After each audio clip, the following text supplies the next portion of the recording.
Hey, Steady Steve, please click on the Deck Heroes icon, click on subscribe, it's 100% free. Blood in, blood out.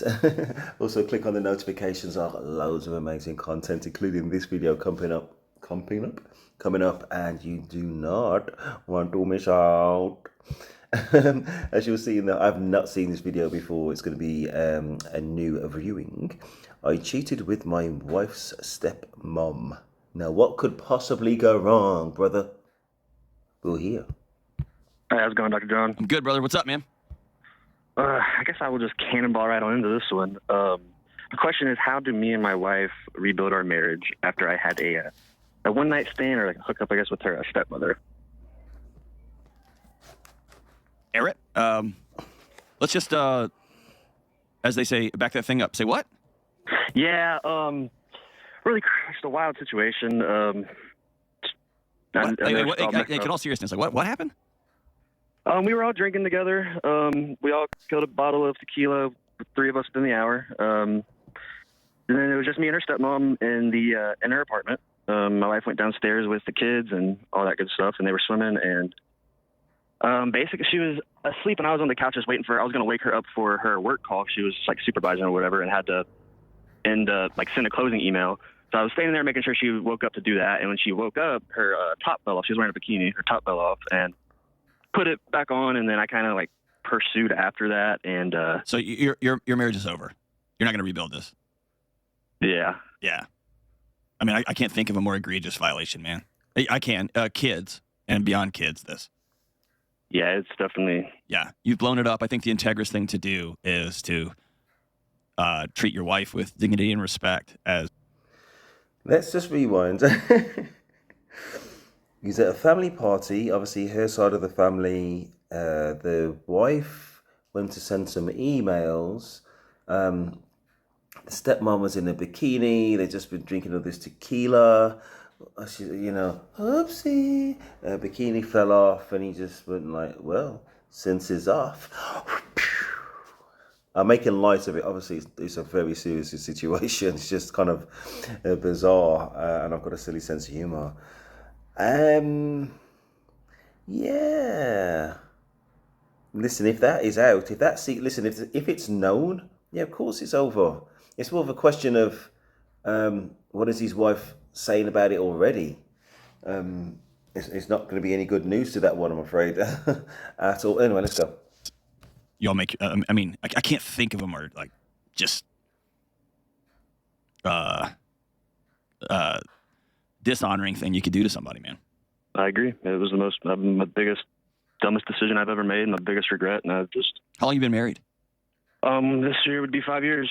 Are those kids yours? It was her. One of them is, and she was with her little brother and sister as well. Okay, so your wife has 2 kids by somebody else? No, there was 3 down there. It was just one that was our daughter. That's the only kid we have. And then the other kids were her stepmom's kids. Okay. Her brother and sister. So obviously, this is just like insanely sensational, and it's going to make for good YouTube clips and all that. And you also know that what you did is like, it's just the lowest thing you could do to somebody. But yeah. So I'm not going to kick you while you're down anymore. Like, what's the world been like since then? I've just been trying to figure everything out. Been really, really hard. I mean, I've been trying hard to forgive myself and to, just work on myself is all I can do at this point. I mean, me and my wife are cohabitating right now. We're still in the same room and stuff. We've been able to go and do things together, and they've been civil and been, nothing crazy. Our marriage wasn't perfect before this by any means, obviously, or this wouldn't have even been close to happening. But does your wife want to stay married to you? Before we get into whether his wife, for some crazy reason, would ever want to stay, I mean, maybe because they share a child, but let's rewind again. Excuse me. Excuse me. Let's just process what happened. Process what we know. Yeah. So okay. So you're with the stepmom. Everybody's gone. Bikini falls off. Is it obvious? I mean, it's gosh, man. I can't listen. Maybe it sounds silly. Just because a bikini falls off doesn't mean that you've got to jump in the way that you did. So maybe that was already there. And is this the first incidence of something happening? And was he attracted to her before now? Was she kind of coming on to him? Or was it an accident that the bikini fell off? I mean, these are kind of details. I mean, make it very interesting. Just so I could understand it, really. But when he said he has to forgive himself as well, well, he needs to kind of look at himself and think about why he was so willing to. What was the process and the thinking that has led to him potentially throwing it all away? You know what I mean? So that's where the deep thought needs to come in for sure. Hopefully, we'll get there very early in the call, so maybe we'll get there. She's in limbo before this by any means. Obviously, or this wouldn't have even been close to happening. But does your wife want to stay married to you? She's in limbo right now. I mean, what's the limbo?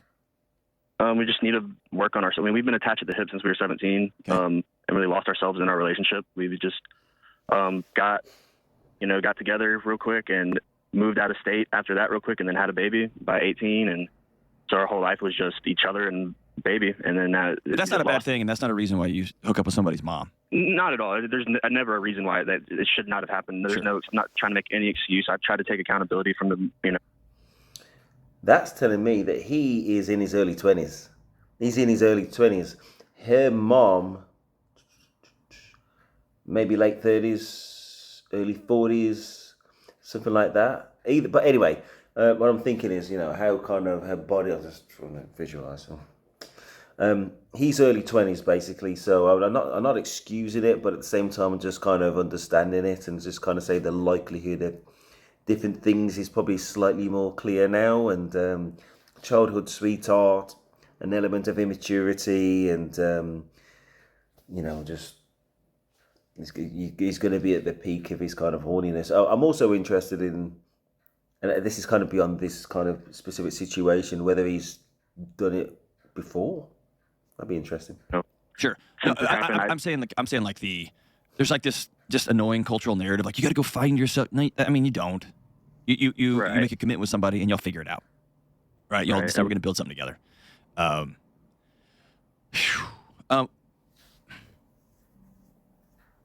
So what do you want to do next? I want my family more than anything, and I understand that I've blown that up, and I'm just trying to. I just can't think of not coming home to my daughter every night and not coming home to my wife every night. Like, it just doesn't. Life doesn't seem like obviously there's more to go, and I'm 23, about to be 24, so there's more to go. You're a quarter way. You're a quarter of the way done. First quarter's over. I just can't see life without them. Okay. I really can't. Because you'll have a child together, unless you're going to abandon this child, you will be in each other's lives forever. Right. All right. So that's a given. I don't know unless y'all have some sort of defining. The only word I can think of right now, and this isn't accurate, this isn't right, but this is the word that's in my head. You'll have to have some sort of line. Like, I'm thinking of the word funeral, keeps coming to mind. You have to have a funeral for what was. What we had is over. And as you described it, this stumbling from 17 into 18 to, oh my gosh, we're parents, to trying to make it all work, to I got really wasted and hooked up with her mom. Like, that is all over. And you got dropped into a coal plunge, like you're an adult, right? And when you're 18, 19, 20 and you have a little one, it's easy to kind of still be a kid, but also be a parent. You know what I mean? Like, you're a grown-up adult who may have just blown up his whole life. Definitely blew up his whole life. Right? So there has to be some sort of line drawn. This was, and now this is. And that might be you sitting down saying, okay, I have blown up our life. What we had is over. Both of us have to be adults and sit at this table and decide what we're going to do next. Do you want to be married to me? And she's probably going to say, I don't know, because the thought of answering that question is she knows her life is different now, is blown up, but I don't know that she's metabolized it. Right? Yeah, it's definitely taken some time. It's only 2 months ago on the 8th.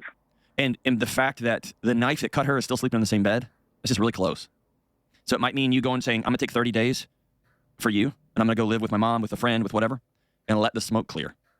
Right. And we did that for about 2 weeks, I would say, and then staying at my mom's, and she lives off a dirt road, though, and a bunch of storms came through and made it pretty inaccessible to get through, especially with my car. And so then we went to the couch, and then kind of went from there, went back into the bed and whatnot. And it doesn't sound like she's ready for you to be back yet. Yeah, partially. I don't know. How do we know whether she's ready for him to be back yet? Because he hasn't said one single thing about what she said, what she's asked, what her point of view is. There's been no questions asked, and there's been no information yielded. What I'm thinking is, yeah, you need to have an upfront conversation about, and it's going to involve why you did it. You know what I mean, and how you're sure it's not going to happen again in the future. An apology, obviously, a lot of groveling and making up, and just showing that you're willing to put the effort in to make up.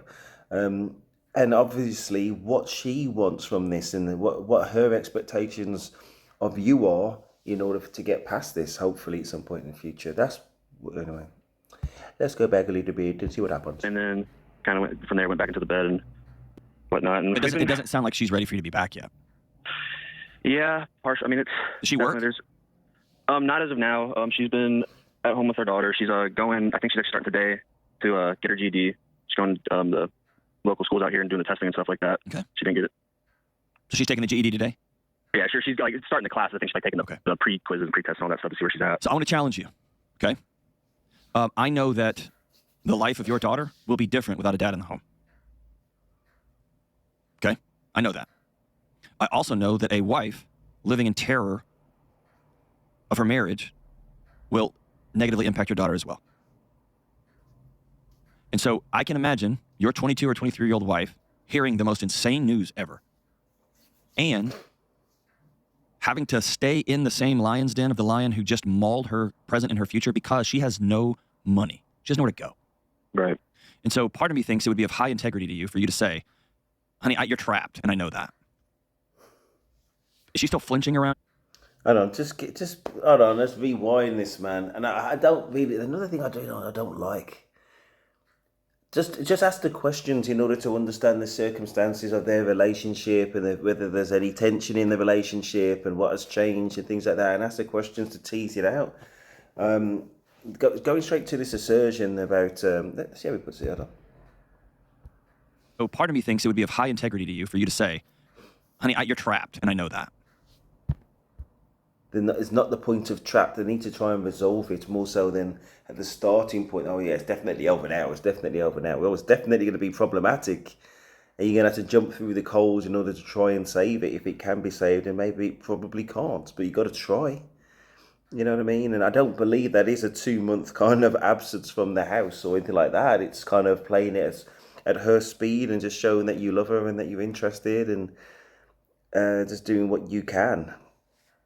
And not just giving up on it. Obviously, especially when your kid's involved. I mean, you may never see that child again. Is she still flinching around you? That's the thing, yeah. Is she still flinching around you? It's kind of like this assertion again. It's like, really what he's saying is, listen, I already know that things are going to be along those lines, that she will be flinching around you, and it's almost strange for you to kind of deny this assertion that I've made because, I'm a doctor. I don't like that. There are good days and bad days. Okay. We've been able to go to the movies, and we were just able to, this last week we went to escape room together and went to dinner, and we're still doing things like that and able to laugh together, and, I've been able to be intimate and hug and kiss her, and then other days it's not going like that, okay, which I completely understand. I want to challenge you to sit down with your wife and say, you've heard me say this before, but I want you to hear me say it again. I blew our lives to smithereens, and my ultimate dream is that you will rebuild something new with me, but I also know that you need time to breathe. So for 30 days, I'm going to go live here, and I'm going to take care of all the bills at this house. You're not going to worry about anything. I want you to be able to breathe. And I'm going to write you a letter every day and put it in the mailbox. I would love for you to write. Maybe you present her with a nice journal, like something you go somewhere and buy a nice one today, and put it on the like, I want you to get this stuff out of your body and write down, because I know it hurt you bad. But if you keep hovering, and she is legitimately trapped as a 22-year-old with a high school diploma. Did she even graduate high school? No, sir. Okay, she's got nothing. And she has to tread water. You've heard of fight or flight, right? Right. There's another one called fawn, where you have to nuzzle up next to the person who just tried to kill you or just blew up everything because you got nowhere to go. It's the safest place for you. That's her. Okay. Do the next dignified right thing and give her a chance to breathe, and make sure she's got no worries when it comes to money for the next month. Okay. And I guess I have kind of a wimpier question for you based off of that then. Okay. I just feel like we both established that we're both just codependent on each other, and that I don't know, it's just hard for me to You don't even know what that means, dude. That's a couple of 23-year-olds Googling what that term means. Very true. Okay, you don't even know what that means. So don't try to give any diagnostic excuses. You got to be a grown man. You're 23. You just blew your family up. You have to say, okay, I'm gonna do the next right thing, which is to let my wife stand back up on her own 2 feet because I knocked her down. And then we're gonna come to the table and I'm gonna say, I'll do anything it takes. What does rebuilding trust look like? And after 30 days of the smoke clearing, her catching her breath, she may look across the table and say, nothing. You slept with my mom. Right. Or she might say, here's what it's gonna take. I'm gonna need this, this, and this, and this. And then you, as a grown man, have to make a choice. Does that make sense? It does. And I'm not trying to minimize the situation or make an excuse, but I didn't fully sleep with her mom. It doesn't matter. Doesn't matter. Doesn't matter. It happened. You know what? Guess what the details, guess who the details are going to matter to? Guess who the details are going to matter to? So that would have been an interesting conversation to get into. And it comes and he reveals the whys. The whys are going to be interesting to his partner as well. I mean, she's very, very young. You know what I mean? And yeah, just think about the whole GED situation, whether that has inferences on. And I mean, emotions are emotions, and we haven't got a clue. There's been no questions asked about, where she's at with things right now. But anyway, let's go. It's try to take accountability from the beginning and I know. Go from listen, there. She didn't find out anything. I sat her down and told her, which also doesn't make a difference. But right. I mean, it is what it is. And you need to understand from her perspective, she lost her mom too. Yeah. Like she's lost everything. And then there's past trauma from her stepmother as well. I would imagine so. I would imagine so. And so I think that we're doing the next compassionate right thing, which is you're gonna have groceries, the rent's taken care of, the bills are taken care of, you're gonna be able to breathe. Even if you want to go one step further, which I think you should, I'm gonna help with childcare, whatever you got to do. I'm gonna give you 30 days, and then at the end of 30 days, I want us to go eat breakfast at such and such place. And I want us to ask the question, are we going to stay married? And I want you to tell her, I hope we can. And I understand we got to rebuild. Listen, geezer, after 30 days, that's a definite no. That's a very, very likely no. And you haven't seen your kid for 30 days, and that's quite serious as well. And they're just going to get more used to you not being part of the picture. I still want to know. Listen, my brain is facile. I'm a man, you know what I mean? I want to know, because he just said a minute ago they didn't actually have full sex. So she's got a bra. No. Her bikini top fell off and didn't have sex, but it was definitely something which crossed the line. And also I'm thinking about, you mentioned about the relationship with the stepmom and the daughter. Obviously the stepmom is an even older adult. He's an old kid. He's a very young man or an old kid, depending, look, he's 23, 24. The stepmom's going to be like in her 40s minimum. And she could have managed that situation if she wanted to. Didn't want to. They didn't have sex. But they did do something which crossed the line. So, and her bikini top fell off. I wonder if it's... if this is just some if this is just... It's all going to be bad. It's not going to be good. Don't get me wrong. But if it's obviously not the sex, right? So it's obviously not that. So it's not awful.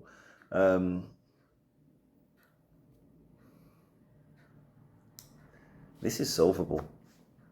This is solvable for a young man at that age, just caught up in the moment. And he's not, and with an older lady, I'm not blaming, an older person, if you want to say that, the stepmom basically, who could have managed that situation. That the blame, yes, is on him, but it's really on her, because she's the older person in this situation, who, as I said, and she got that, it's on her, in my point of view.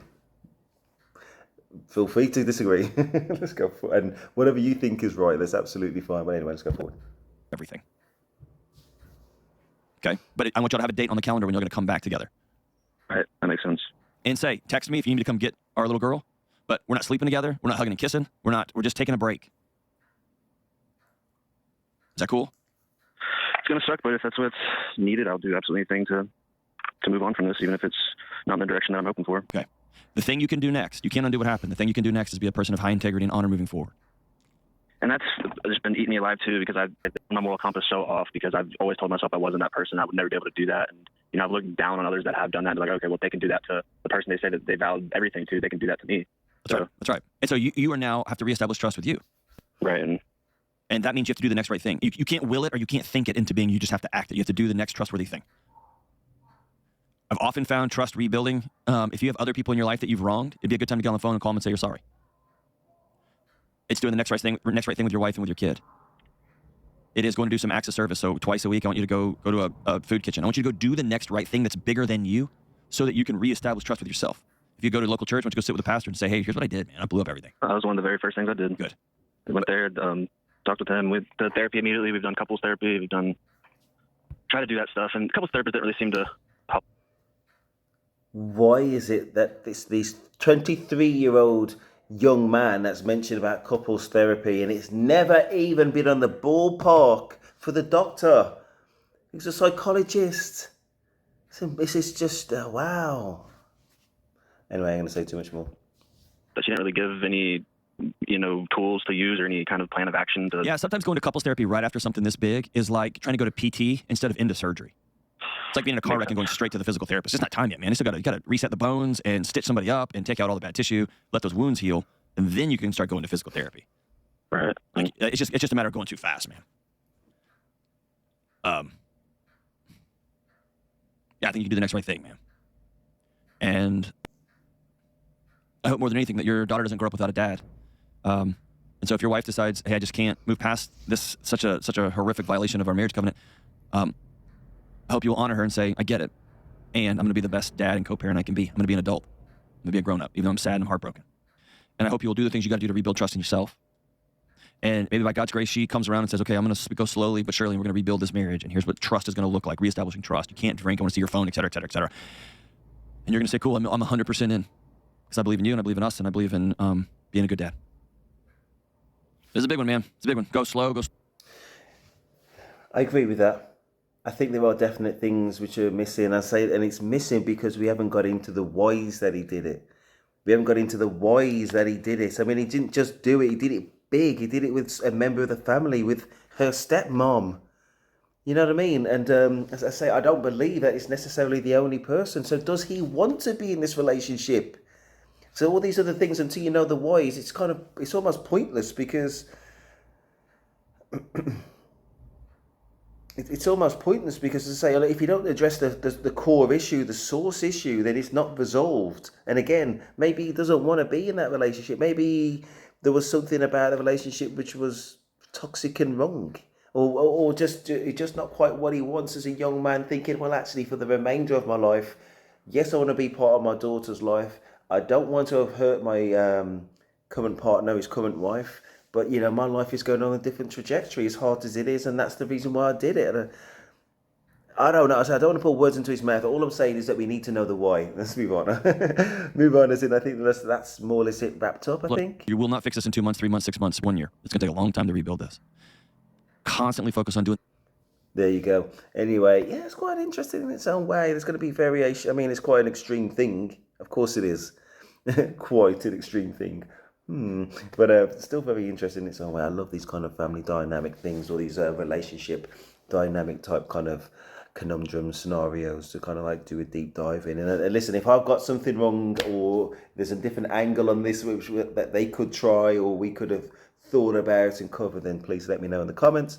Please like, subscribe. That is Steve. And listen, if you've ever done this, let me know why you did it and thought you was going to get away with it. And if you had an upfront conversation with your partner saying, well, actually, yeah, I did it, my bad, my fault, I did it, and read out your personal statement, like written by your lawyer. I feel very bad about what I did, and I promise I will not do it again, and I do awfully feel bad about what I did to you, my honey. Next page. Anyway, please like, I'm silly. So anyway, please like, subscribe. That is Steve, and I'm out.